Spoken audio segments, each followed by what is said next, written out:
A Verdadeira Idade da Terra. Versão brasileira Dublamix.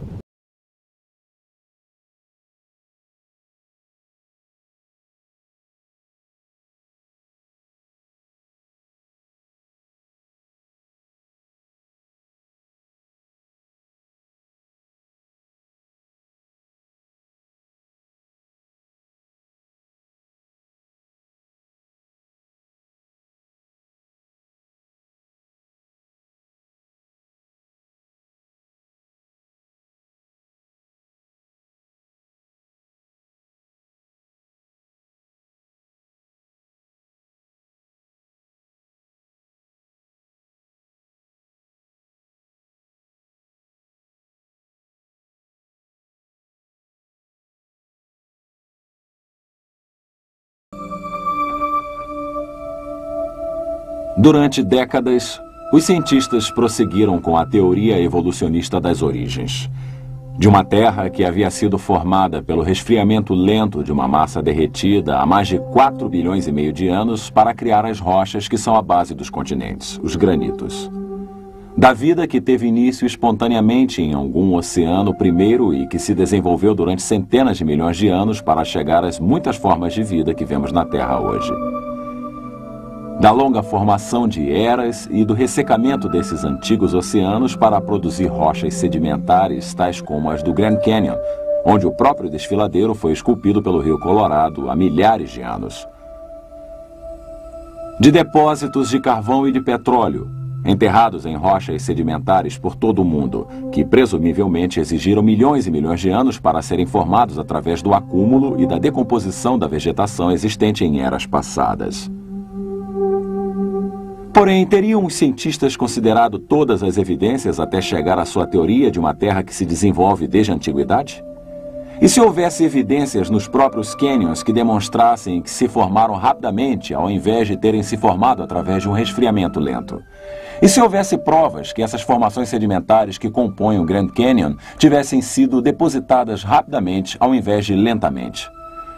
E se houvesse provas de que o próprio Canyon tivesse sido esculpido durante um breve período de tempo através de processos rápidos de erosão? E se houvesse evidências revelando que o carvão e o petróleo podem ser formados rapidamente e o fizeram recentemente? E se houvesse provas que os dinossauros não tenham vivido há milhões de anos, mas há apenas alguns milhares de anos? E se descobríssemos que as leis naturais, o elemento que une a moldura da teoria evolucionária, não podem explicar tudo sobre a história da Terra? Seríamos então forçados a pensar num outro modelo para a história da Terra. Modelo este que reconheceria a possibilidade de que os indícios de mudanças geológicas no passado tenham sido bem maiores do que os observados hoje. Em tal cenário, seria necessário muito menos tempo para que vários fenômenos geológicos ocorressem. Teríamos então todos os ingredientes para concluir que a Terra, na verdade, é bastante jovem. Há, porém, alguma evidência científica publicada que desafia a visão evolucionista de uma Terra antiga e apoia a visão de uma Terra jovem? O cientista Dr. Robert Gentry, enquanto trabalhava no Laboratório Nacional de Oak Ridge, no Tennessee, descobriu isso. Evidências publicadas que põem em dúvida o longo período de existência da Terra. Em 1977, a Rede de Comunicações de Pesquisas publicou um relatório especial de descobertas sobre os resultados das publicações científicas do Dr. Robert Gentry, caracterizando suas implicações conforme segue. Leis físicas atuais podem não ter governado o passado. As rochas da crosta primordial da Terra, ao invés de um resfriamento e solidificação ao longo de milhões de anos, se cristalizaram quase que instantaneamente. Algumas formações geológicas consideradas como possuindo 100 milhões de anos, na realidade, possuem apenas alguns milhares de anos de idade. Admitam tais proposições e qualquer pesquisador irá lhes dizer que toda a estrutura da história das ciências naturais se dissolveria inteiramente. Poucas certezas iriam permanecer. Porém, tais possibilidades e outras igualmente desafiadoras foram sugeridas numa série surpreendente de trabalhos publicados ao longo dos últimos anos em jornais científicos renomados, no Nature, Science e no Anual de Ciência Nuclear, dentre outros. Da Rede de Comunicações de Pesquisas, Relatório de Descobertas, 1977.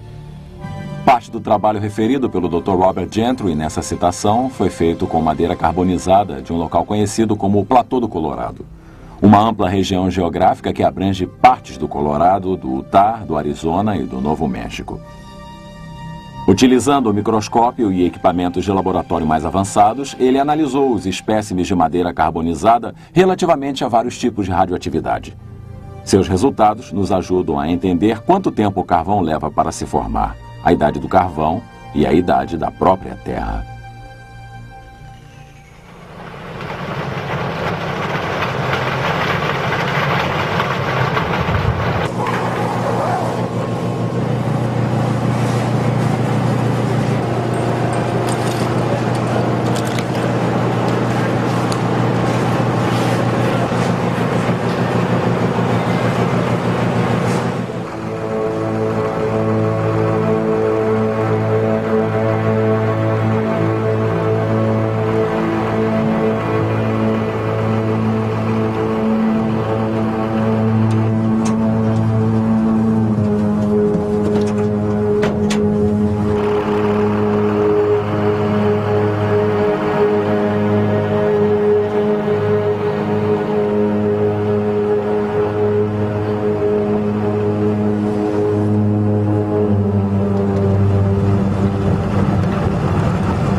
O carvão, uma das grandes fontes de energia da Terra.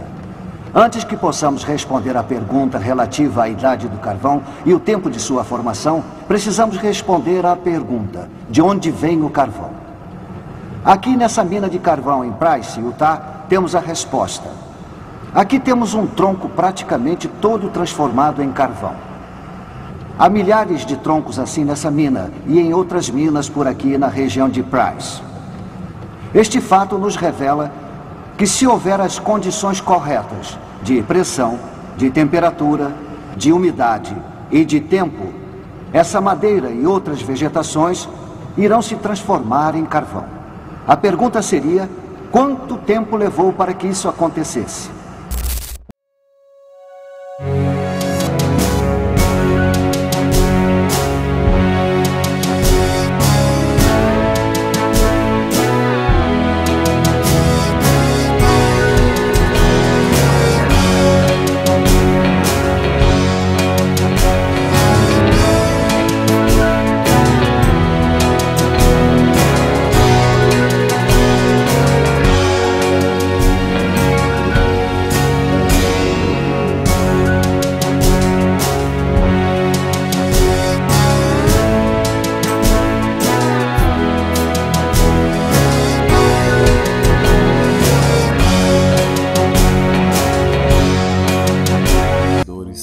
Como cristãos e judeus.